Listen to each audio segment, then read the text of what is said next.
what is the Facebook Pixel and what does it mean to use it as a podcaster? It's one of potentially the most vital pieces of a podcaster's marketing stack, but so many podcasters don't know what the Facebook Pixel is. So let's demystify that and in real, simple, clear terms, just tell you exactly about that little mite and what it can do for your marketing efforts.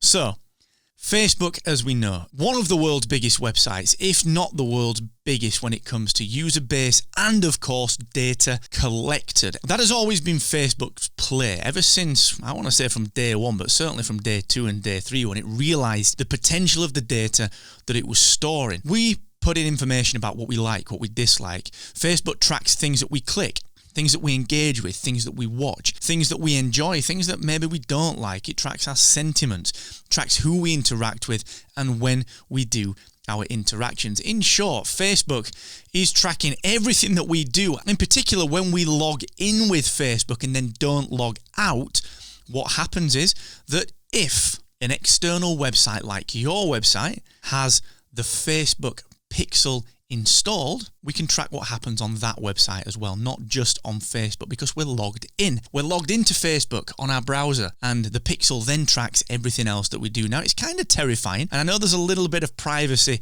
concern about everything these days, and rightly so, and it should be a very open and clear and transparent world that we live in. But the fact of the matter is, as a marketer and as a podcaster, and even as a consumer, we live in an age of ads. We live in an age of attention grabbing. So as a podcaster, what we have to be cognizant of is getting the attention of our potential listeners, and the Facebook Pixel is a tool that helps us to do that. So how does it work? Well, very simply put, it's quite complex in how it sounds. It sounds very odd. A Facebook Pixel sounds like a thing that you install, but basically it's just a piece of code. So you go to Facebook Business Manager, you have a page that maybe you've created for your podcast or for your personal brand or your company page. And what you can do inside Facebook Business Manager is you can say, look, for this page, give me the Pixel, which feels like a thing that you can hold, but it's not. It's just a piece of code. I will install it on my website. And when it's installed, don't worry, Facebook Business Manager teaches you how to do that. It's very simple. When it's installed, what that means is that every event theoretically can be tracked inside Facebook's Business Manager. We can track something that we call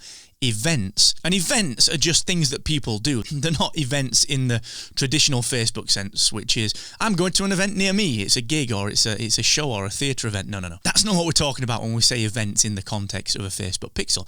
What we're talking about are things that people do on your website. Look at something, click something, visit something, interact with something. And Facebook can track all of these inside Business Manager, because when the Pixel's installed, it will then talk back to Facebook Business Manager and say, hey, this kind of person did this kind of thing. And what it does is it builds up a picture of the behavioral patterns that people undertake either on your website or in other places that you have the Pixel installed, like your platforms or even your Captivate.fm listen page.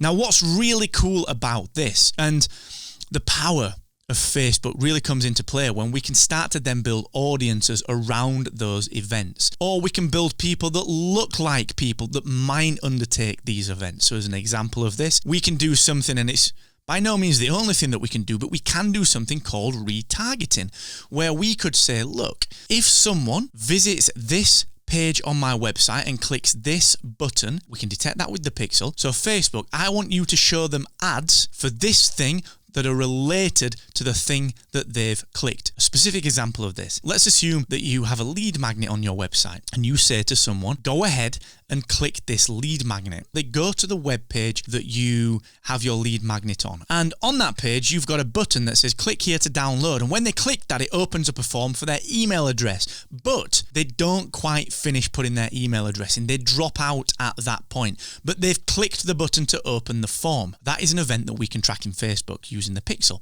So we could say, find me people that aren't on my email list. So exclude people who are on my Aweber email list. Include people who clicked this button but didn't give me their email address. So they were interested in the lead magnet, in the PDF, the free course, but for some reason, whether they got disturbed or they changed their mind, they didn't complete the sign-up process. And I want you, Facebook, to show them ads about that thing that they almost downloaded to try and prompt them to go back and finish the job. That's all powered by the Facebook Pixel, and it's a very powerful tool for podcasters. We can use it to track listening or behavior around listening on our website, to retarget people that have been interested in one episode with information on another episode. There's so much that we can do with it. Of course, we talk about this a lot here on the Podcast Accelerator, on our YouTube channel. We talk about it on our deep dive Q&As. We talk about it. In fact, we've got a course on Facebook marketing on our podcastsuccessacademy.com. But that is an introduction to the Facebook Pixel. It's not anything to be scared of. It's not anything to be too overly complicated. It is simply a piece of code that allows us to interact with Facebook's business manager and capture data on visitors in order to do things with that data. We can track events, we can track behaviors, and we can use that as marketers to build our podcast. If you've got any questions on the Facebook Pixel, let me know either on Twitter at Mr. Asquith, or let me know in the YouTube comments just beneath the video. It's always a pleasure. And wherever you're listening to this, wherever you're enjoying this, please hit subscribe and let me know what I can do. All right, it's always a pleasure. And let's just keep on growing our podcast together.